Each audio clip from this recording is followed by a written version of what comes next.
Hello, my lovelies. Welcome to English class. In this lesson, we'll be learning about antonyms specifically in their noun form. What are antonyms? Simply put, antonyms are words that are opposite in meaning to other words. Next, we'll have to look at what nouns are. Yes, I know, it's not new to you, but allow me to still remind you, okay? A noun is a word that refers to a thing, person, an animal, a place, or even an idea. Now that we have tried to understand what both antonyms and nouns are, let's take a look at some examples of antonyms in noun form.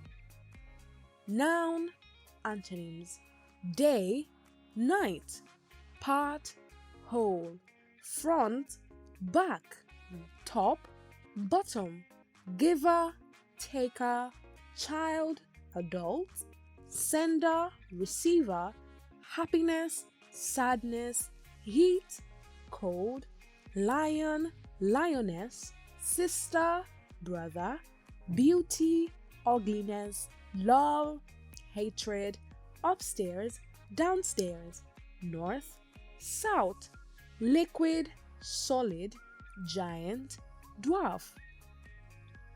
These are just a few examples to get you started on this journey to understanding antonyms.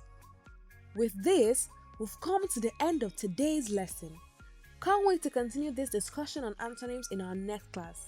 Be good and have fun. Bye for now.